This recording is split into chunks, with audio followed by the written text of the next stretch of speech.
আজকে আমি রান্না করছি গোটা লোটে কষা।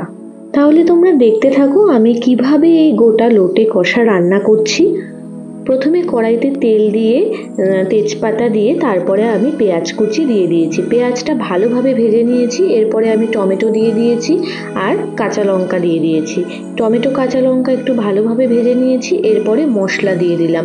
মশলার মধ্যে কি কি ইউজ করেছি আমি স্ক্রিনে দিয়ে দিয়েছি, তবুও আমি বলে দিচ্ছি। মশলার মধ্যে আমি একটা পেঁয়াজ, কাঁচা লঙ্কা, আদা, রসুন, টমেটো আর জিরের গুঁড়ো অ্যাড করেছি। আর তার সাথে পরে আমি অ্যাড করলাম নুন, হলুদ, পরিমাণ মতো লঙ্কার গুঁড়ো আর একটু চিনি। সব মশলা দিয়ে ভালোভাবে কষিয়ে নেব যতক্ষণ না মশলা থেকে তেল ছেড়ে আসে।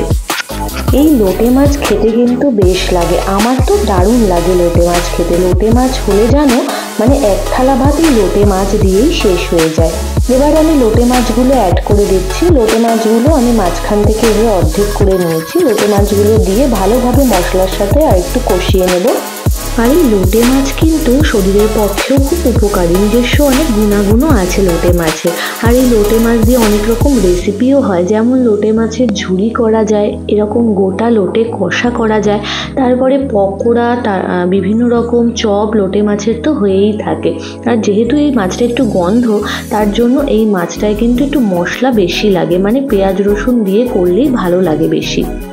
মশলার সাথে লোটে মাছটা ভালোভাবে কষিয়ে আমি কিন্তু 3-4 মিনিটের জন্য ঢেকে দিয়েছিলাম। জলটা ছেড়ে এসছে, তারপরে আমি গ্যাসের ফ্লেম হাইতে করে এই মাছটাকে ভালোভাবে কষিয়ে নিয়েছি যতক্ষণ না মশলাটা গা মাখা মাখা হয়ে যায় আর মশলার থেকে তেল ছেড়ে যায়। আর এই লোটে মাছে কিন্তু আলাদা করে জল অ্যাড করতে হয় না, লোটে মাছ থেকে নিজস্ব জল ছাড়ে। সেটা ভালোভাবে কষিয়ে নিলেই তেল ছেড়ে আসলে ওপর থেকে ধনেপাতা ছড়িয়ে নামিয়ে ফেলুন। ব্যাস রেডি গোটা লোটে কষা।